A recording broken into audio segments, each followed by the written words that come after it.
This week in Women in Sports, one synchronized skating team from Minnesota just finished its best season yet, including a world title. See what's next for the Northernettes. And another history-making moment for women's hockey involving the Minnesota Frost. Plus, the Radio City Rockettes mark 100 years, how they're celebrating the past and dancing into the future.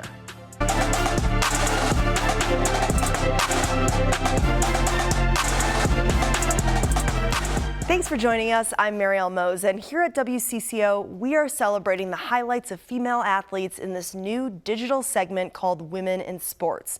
We're going to be sharing news stories with you every week right here as we do our part to give these athletes the recognition they deserve. Well, with March Madness underway right now, we wanted to take a look at this year's top WNBA draft prospect. And you may have guessed who it is. One of the top on the list is Minnesota native UConn's Paige Bueckers. She established herself as the likely #1 pick in the upcoming draft well before this outstanding season. As you may remember, she was also named Big East Player of the Year for the 3rd time. The only question now is whether the 5th-year senior guard wants to turn pro or hold off for one more year. Bueckers was also named to this season's Associated Press All-American First Team. Also on the list were Juju Watkins from USC, Lauren Betts from UCLA, Hannah Hidalgo from Notre Dame, and Madison Booker from Texas. We now know who won Unrivaled's first women's 3-on-3 title. Rose beat the Vinyl 62-54 last weekend. Each player on the championship winning club is awarded $50,000 in prize money, in addition to what Unrivaled claims to be the highest average salary in women's team sports, plus equity in the league. Chelsea Gray was awarded the playoff MVP and after her 18.8 assist performance. Well, the Caitlin Clark effect continues. At least 5 Fever away games this upcoming season have already been moved to larger arenas. They include Fever's May 22nd game against the Atlanta Dream, the May 28th and September 7th games at Washington Mystics, the June 7th and July 27th games at Chicago Sky, and the June 27th game at Dallas Wings. Fever games league-wide averaged more than 16,000 fans last season. Their home games are at the 18,000-seat Gainbridge Fieldhouse in downtown Indianapolis, where the Pacers also play. And many Fever games last season sold out. Well, a new record in pro women's hockey. Last weekend, the Minnesota Frost and New York Sirens played each other in front of a 14,288-person arena. That's a new attendance record for a professional women's hockey game in the U.S. The game was played in Detroit as part of the takeover tour of potential expansion venues at Little Caesars Arena. The Sirens won that game 4-1. And the previous U.S. record was documented about 2 months ago in Denver, another neutral site game featuring the Frosts and the Montreal Victor. They drew more than 14,000 fans as well. And in case you were wondering, the world attendance record was set nearly a year ago in Montreal with more than 21,000 fans. And Detroit is hoping their record-breaking crowd sends a message for an expansion team. The six-team league may expand next season. Other cities in the run include Denver, Seattle, Vancouver, and Quebec. The PWHL is expected to announce a decision by early April. Another record was broken in pro women's sports world, this time in soccer. The New Jersey New York Gotham's 14-year-old McKenna, or Mac Witham, became the youngest player to appear in the National Women's Soccer League regular season match. The forward and California native went on the pitch as a sub in the 93rd minute of the Gotham's 1-1 draw with Seattle Reign in the opening match day of the season last weekend.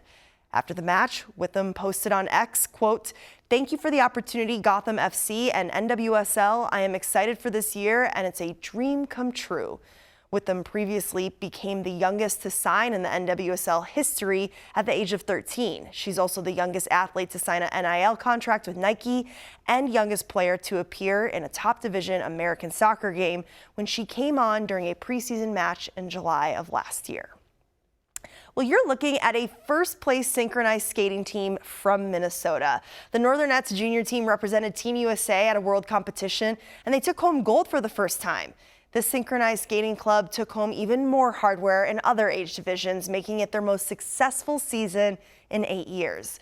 This week, I learned how the Northernettes are laying the groundwork for an Olympic future.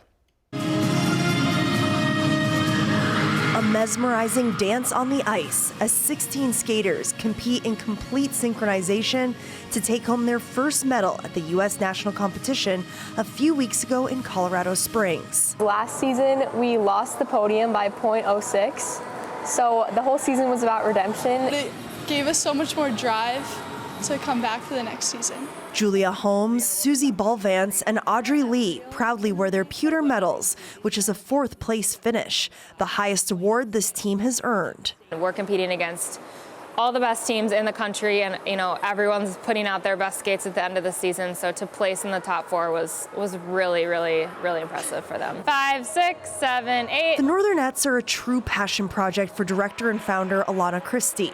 Growing up in Minnesota, she fell in love with this sport as a synchro skater in high school and college, but the club she previously competed for ultimately folded. When I moved home after college in 2017, there was no really high-level synchro here, and I was like, we need this, let's do it. She filled the void in our state, creating the Northernettes, starting off with just one team of 20 skaters.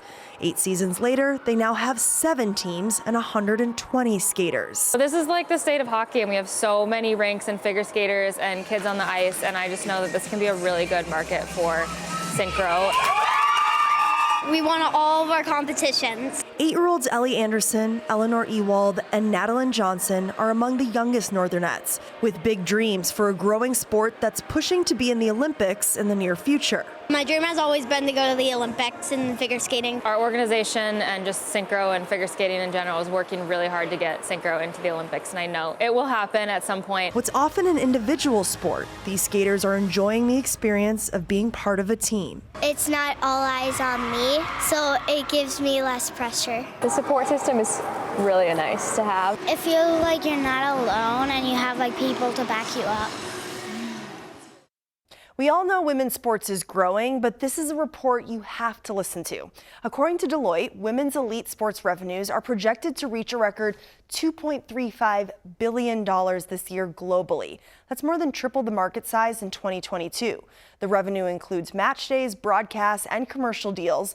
The consulting firm called 2024, quote, a landmark year for women's sports, shattering expectations and exceeding Deloitte's initial projections. Speaking of growth in women's sports, DAZN has entered a global partnership with Women's Elite Rugby. The league's 30 regular season games and grand final will be streamed for free on this service. The league's inaugural season begins this weekend with teams in Denver, Boston, Chicago, New York, the Bay Area, and of course right here in the Twin Cities. Our local team is the TC Gemini, and they played their first game on Sunday against Chicago. Well, Minnesota volleyball great Lindsey Berg has now been inducted into the U.S. Volleyball Hall of Fame. She played at Minnesota from 1998 to 2001.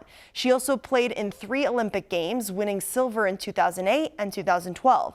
In fact, she was the first player from the Minnesota volleyball program to make the U.S. Olympic team in 2004. Berg was one of 6 athletes inducted into the U.S. Volleyball Hall of Fame. Congrats. The Gopher women's hockey coach has been named a Division I Women's Coach of the Year finalist by the American Hockey Coaches Association. Head coach Brad Frost has been leading the Gophers for 18 seasons now. This season marks the 11th time he's been named a Coach of the Year finalist, and this season was also his 11th Frozen Four trip with the Gophers. A pair from the Minnesota women's track team are second-team All-American finishers. Redshirt sophomore Hadley Straight reached the NCAA final and was 9th, while Annie Nabwe was 11th overall. They finished the indoor season last weekend in Virginia Beach. Straight became just the 4th Gopher to ever reach the NCAA women's weight throw final. Meanwhile, Nabwe's second career All-American finish in the weight throw makes her just one of 4 Gophers to earn the distinction twice in a career. The Big Ten awarded 102 University of Minnesota student athletes with academic All-Big Ten honors for the winter season. Get this, 46 of them are women, including student athletes on the swimming and diving, gymnastics, and basketball teams. To be eligible for academic All-10 selection, or All-Big Ten selection, students must be on a varsity team, have been enrolled in full-time at school for a minimum of 12 months, and carry a cumulative grade point average of 3.0 or higher. Well, in high school sports, the girls basketball state championship games were played last weekend. Starting with 4A, Hopkins beat top seed Maple Grove 81-67. This was the Royals' fourth straight title game and 9th state championship overall, giving them the most title wins in Minnesota girls basketball history. In 3A, Bedille St. Margaret's beat Marshall for their 5th state title and 3rd in a row. They won the game 73-57. And in 2A, history was at play with 2 undefeated teams going neck and neck, but it was Providence Academy who finished on top. They beat Crosby Ironton 81-63 to become the first in Minnesota to win 4 straight titles in a row. Congrats on the 4-peat there, ladies. And finally, in Single A, the championship went to West Central. They beat McRae 58-41 for their first state title. New York's Radio City Rockettes are making a spectacular anniversary. The dance company was founded 100 years ago, and they've become a cherished New York City tradition. And as Bradley Blackburn reports, these dancers don't take that experience for granted. At Radio City Music Hall, every Rockette who's graced the stage has a story. Every year it's a different line, it's a different sisterhood. Caitlin Gaffney is a 15-year veteran. Swathe Nalapanini is in her 2nd season. A lot of us grew up dancing, training, dreaming. People love the tradition of coming back every single Christmas season. And for twin sisters Courtney and Caitlin Sullivan, it's a true family affair. It's an incredibly rigorous audition process, so to be able to make it to the end together was even the cherry on top. They're all part of a dazzling history. The kick line kicked off in St. Louis in 1925 as the Missouri Rockets. The precision dance troupe soon moved to New York and in 1932 began performing at the new Radio City Music Hall. Radio City Music Hall, the world's largest movie theater. In the late 70s, Rockettes picketed to help save the iconic Art Deco theater from demolition. You said this building has inspired the production. It has. Julie Branham is director-choreographer of the Christmas Spectacular and a former Rockette herself, part of this troupe for 38 years.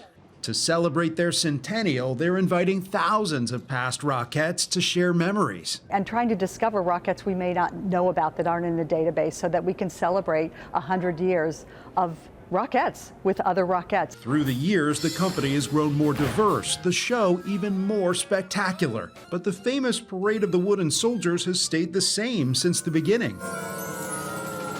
Every woman who has ever been a Radio City Rockette has worn that costume. Some things will never change. It's surreal to stand on this stage. And walking on stage at Radio City will always inspire awe. Every time I get on stage, honestly, I can't believe it. Testing my balance here. They make it look easy, but what the Rockettes do is hard.